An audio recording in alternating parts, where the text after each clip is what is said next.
Okay, it's 35 degrees today, but oddly enough, it doesn't seem real cold because the sun is shining out here, which is an awesome thing. Yesterday we were working on wiring this trailer. I thought it'd be a good opportunity to do a little bit more. Let me say something about laziness. My mom always told me I was a lazy boy. I kind of was. I don't know if I was really lazy or just didn't want to do what she wanted me to do, because, you know, I could run around in the woods all day with a .22 rifle and just explore. But if she wanted me to cut the grass or sweep the floor or do things like that, I tended to, it wasn't something I much wanted to do. So I must have seemed like a pretty lazy. Having said all that, at this stage in life, there's a lot of times when I just don't feel like doing anything. But I find that if I don't do something, if I sit around all day and don't do anything productive, by the end of the day, I'm tired of sitting around and I wish I'd got something done, and I don't feel that good. On the other hand, if I get out and do something, it usually makes me feel better. But how do you start? Well, for me, I just pick one little thing, and I'll give you an example. We're going to wire this trailer. I've actually been working on wiring it. I've got the lights on it, and I've got the hot rod wired for a trailer, and I've got the wiring and the plug and everything to go on here. So generally, if I'll just come out and do one thing, let's just say I'm going to come out and I'm going to put the wire here. I'm going to run it up under the trailer. I'm going to tape it and make it so that I think there's plenty of room for it to reach the plug. And maybe I'll connect it to one wire. So my goal is to, put the wire on here, connect it to one wire. Often, once I get started, I feel good about what I'm doing. I'm enjoying it, and I get into it, and I wind up doing the whole thing, or as much as I want to do in a day, and feeling good about myself and the day, and having a good time, and getting a little exercise, and breathing some fresh air, or in my case, welder fumes or grinder dust or something like that. But I mean, it gets me out, it gets me going. Just deciding to take one step, just do one thing. So that's what I'm going to do today. I got the trailer out here. Like I said, I got the wire, and I got everything set up for it. And I think what I'm going to do is just kind of stand the trailer up as much as it will go and prop it up on something where I'm pretty sure it won't fall, so that I can I want to get underneath it, because I've got wires running from these lights down to here, and then I've got wires back here on the back fender. But to get these lights and to get me started with the wire going up in here, I think I'm going to try to get the front end in the air. So I'll sit y'all over here, and we'll get the trailer in kind of a position like I'm thinking about. And I'm thinking about, well, something like this right here would actually maybe work pretty good. So let's try seeing if we can get this up high enough to go up on that.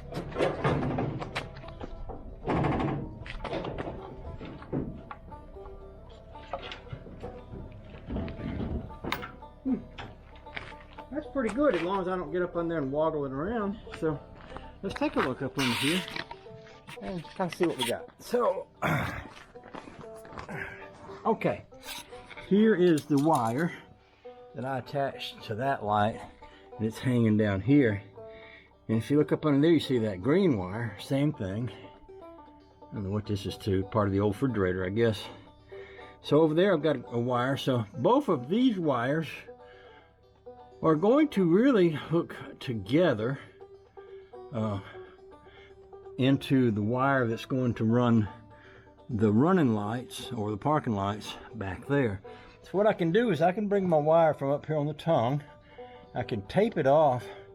I can actually come up under here and leave a little extra in case I have a car where it's hard to reach the plug. Now I've got, for an example, I've got a trailer plug on my wife's car, a trailer hitch, that's kind of long. It sticks out about 8, 10, 12 inches before it gets to the ball, which puts the wiring a little bit farther away from the car. So rather than taking a chance of not having enough wiring, if I leave a little extra up in here, even if I tape it off, I can always untape it and pull some more out. There's a good place right up in here to run the wire back and stick it over the top of the tongue. And literally I could come through, if you see my finger wiggling up there, with the wire and then connect these from inside here. And since that one is hanging down and it's the farthest away from where I would probably want to start connecting wire, then maybe I'll put a little extension on that one so that I can bring them both over to, about the center. So I've got a few pieces of wire that just happen to be hanging out here, like this piece. And I could take that piece and start out by coming over to that wire and hooking it, and then I would have, I believe, probably almost enough wire. I might not have enough though. I might need a little bit more. So we'll study on that. Maybe I'll start at the tongue with my plug and then I'll work my way back. So in looking at this trailer, I actually found that it has a tag on here with a VIN number. Looks like 77021442. And this was a whole SCLA trailer.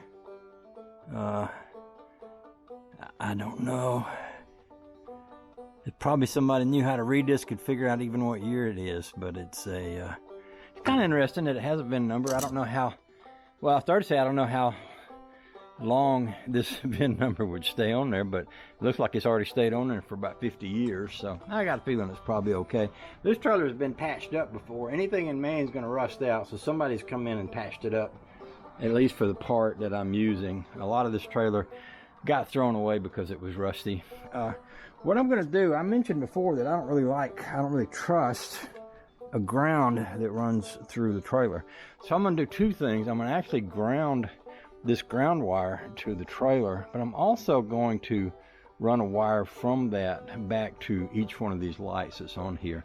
The way I'm going to ground that is I'm going to put one of these little eye connector, I guess is what you call that, I don't even know, but I'm going to put one of these on here, and I'm going to solder it. I'm going to put a dab of solder right where the wire comes out of that. That way I know I've got a good connection here, and then I'll shoot a screw into the side of this and I'll ground it onto that, and I can come off that screw with another wire and run it back through there to ground all the other lights with. With that said, these lights up here didn't get a separate ground that ran from them. Now I can also run a separate ground by popping them off, putting a thing like this, running a wire to it and running it out to a central ground wire that I'm going to run the length of this. And I can do the same thing back yonder too. But we'll just start with this one thing. I've got my soldering iron heating up over here. I had a soldering iron for years that I used. It was so old it had a wooden handle, and at a certain point it stopped working, which was kind of no surprise. I guess the big surprise was that it did work, because I know I owned it for, let's see, how old am I? I'm 67. I probably started doing this kind of work when I was about maybe 17-ish. I don't know if I soldered anything before then or not. I may have. But if I got that soldering iron when I was 17, that would make it 50 years old or so. So I bought this new one, and I really like the new one. It heats up really quick. It gets good and hot when it's hot, and it has these little lights that come on to tell you that it's on. So that is quite awesome. I do like it better than my old one. I don't know what happened to my old one, but after 50 years, you just kind of don't expect things to last forever. Now this is a pretty small opening here for this wire. So it's a little tricky to get it in there, but here it goes. And see, what I do is I pull it in there enough so that I've got it all up in here, and then I take these, I shouldn't have set the thing on top of my plier. This tool is made for crimping wire, and that's a pretty small one, so I use this small place right here, and I crimp that that little piece of metal onto that little piece of wire. Now that's pretty well stuck. However, I have had them seem to be pretty well stuck. and come unstuck. So what I'll do on top of that, and it would be great if I had a way of setting this where it would hold itself. Maybe I could set it here and it would hold itself and you could see it also. Maybe I get lucky and do that. Let's try it. Yeah, set it right there, and I bet you can just about see it. I'll bend that camera down a little more. And then I'll just take I use this really, man, this is welding wire I got at Radio Shack. Radio Shack I don't even think is around anymore, but this was really thin welding wire. I said welding wire, soldering wire.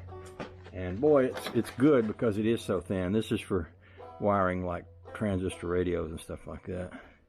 So basically what you want to do is you want to heat the wire up so that the wire sticks to the metal, not to the soldering iron. Now it will stick to the soldering iron pretty easy and quick, but you want it to stick to the metal. In this case, I want it to stick not only to the wire, but to this little aluminum piece of the connector, which if you can see that, you can tell this is stuck together there now. So there's pretty much no way that's going to come off. So that's kind of step one. And then I get my screwdriver gun, I'll get me a little screw, and I'll just screw this wire right into the side of the trailer. Let me go get a screwdriver gun, I'll come right back and we'll do that. I don't need a very long screw for this. So what I'll do is, this time I'm going to move you all over here and put you on the front of the trailer. I'll have you kind of looking at the trailer. I'll take this plug off. I mentioned earlier that I wanted to have enough of this hanging out so I can reach something. So I'm going to literally put my screw right about here. That way I can reach a goodly ways out in front of the trailer hitch. So, by the way, I'm going to redo this handle.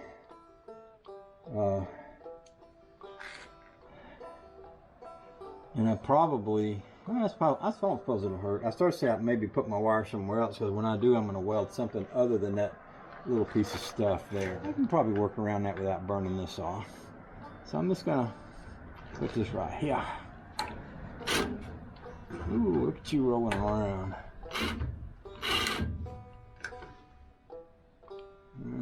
You got a pretty bad point on you. I bet that's why you were sitting out back there. Somebody's already used this one to try to screw into some stainless steel or something, because the point is completely wore off. Let's go throw that one away and get a better one.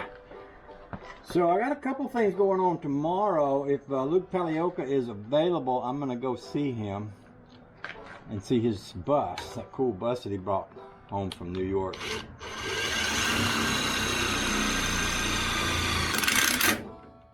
Yeah, that's pretty good snug. And then Tuesday, if everything goes according to plan, I'm going to go see Tyler. Some of y'all know Tyler, some of you don't. We'll get to know him better as we go along. So I'll stop talking now and go up under the vehicle and figure out what I want to do next. This is something about like this. I'm gonna kind of tape these wires together in a kind of a loose sort of fashion. I'm not meaning to have them be just perfectly wrapped, just enough so that there's not a bunch of loose wires kind of flapping about. And as we go down the road, that could get hooked into, oh, who knows, any little thing that came up. So we do something like this.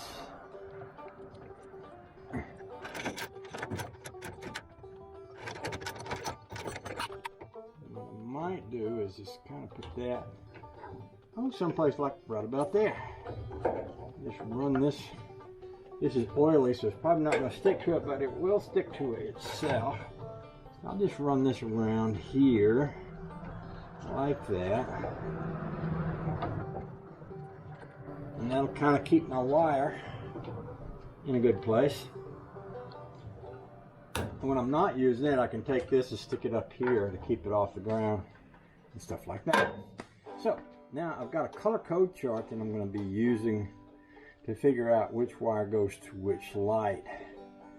What I might do, I'm pretty sure I've got way more wire than I'm going to need for this short little trailer. So What I might do is cut some wire off the back side of this that I'm pretty sure I'm not going to be using, and use that for things like my little extension pieces that I need to get all the wires to a place where they're kind of easy to hook to and all. I'm just untangling now.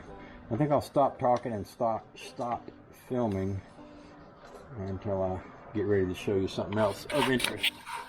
Oh, the door. Wow, my lens is really scarred up. Pretty sure that happened from welding and grinding. I don't know if I can remove this little thing or not, but I might need a new camera pretty soon. Mercy sakes, great ball of fire.